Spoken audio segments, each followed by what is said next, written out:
E se a aula de ciências fosse menos sobre decorar respostas prontas e mais sobre descobrir o mundo por conta própria? Hoje, a gente vai mergulhar nas ideias do ensaio do professor João Carlos Gomes para entender exatamente isso. Como a autonomia pode, de fato, transformar a sala de aula e o jeito como as crianças aprendem ciências. Ok, vamos começar com essa provocação. Muita gente lembra da aula de ciências como uma lista de fatos para memorizar, certo? Mas e se o verdadeiro objetivo fosse outro? E se fosse, na verdade, acender aquela chama da curiosidade e ensinar a investigar? É exatamente essa mudança de perspectiva que a gente vai explorar hoje. Bem, este é o nosso mapa para hoje. Primeiro, a gente vai repensar o que significa autonomia. Depois, vamos ver 3 estratégias bem práticas para colocar isso em ação na sala de aula. E, por fim, a gente amarra tudo com uma ideia fundamental, a de que o processo de aprender é o que mais importa.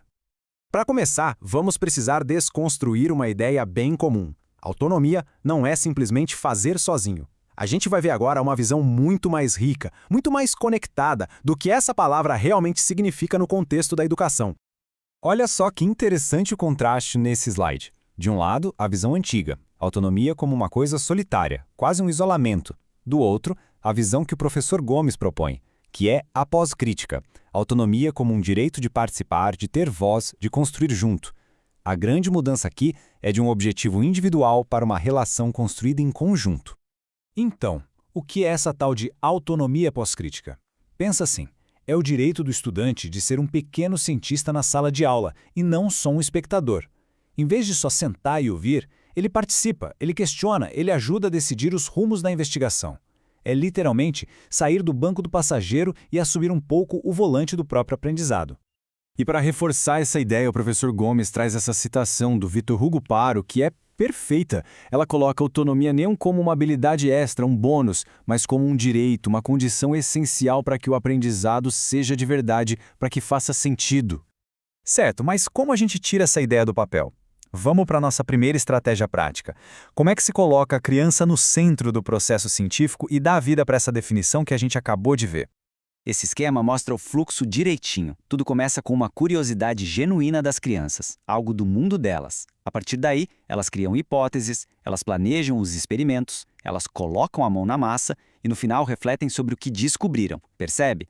Em cada uma dessas etapas, o protagonismo é dos estudantes. E aqui está, talvez, a maior virada de chave: o papel de quem ensina. Esquece aquela imagem do sábio no palco, que tem todas as respostas. A proposta aqui é a do guia ao lado, um facilitador que provoca, que oferece materiais interessantes e que faz as perguntas certas para ajudar as crianças a encontrarem seus próprios caminhos. Mas atenção, um ponto muito importante que o ensaio levanta. Não adianta só entregar um roteiro de experimento pronto e achar que isso é autonomia. Para ser de verdade, os estudantes precisam ter poder de decisão sobre o como investigar e não só seguir passos que outra pessoa já definiu. Agora vamos para a segunda estratégia, que foca no espaço. Como é que um ambiente físico e pedagógico da sala de aula pode, por si só, ser um convite à autonomia? Uma ideia fantástica para isso é a das estações de aprendizagem. Em vez de uma única atividade para todo mundo ao mesmo tempo, o ambiente oferece caminhos diferentes. Alguém pode ir para a estação da natureza, outro pode preferir modelar uma ideia com argila ou gravar um vídeo. Aqui, a escolha é o grande motor da autonomia. Só que a escolha por si só não é o suficiente. Para que ela realmente gere aprendizado, entra em cena a metacognição. Basicamente, é a arte de pensar sobre o próprio pensamento. Com essas perguntas-chave, o professor não está testando a criança. Está ensinando ela a refletir sobre as próprias decisões, transformando o impulso em uma ação consciente.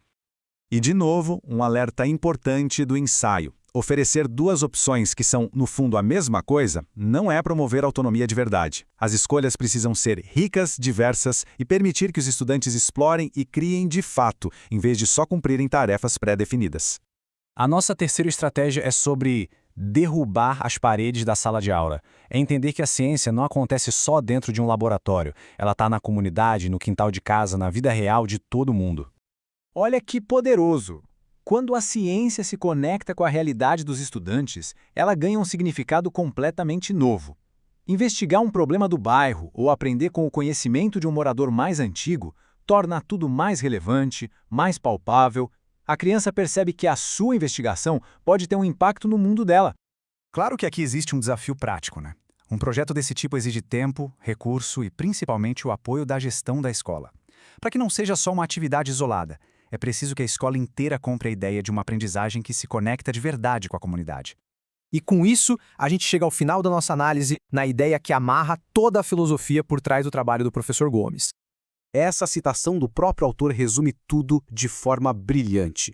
Não existe um botão que a gente aperta e pronto, a criança se tornou autônoma. É uma construção diária, um processo contínuo, quase uma dança entre quem ensina, quem aprende e o conhecimento que eles constroem juntos.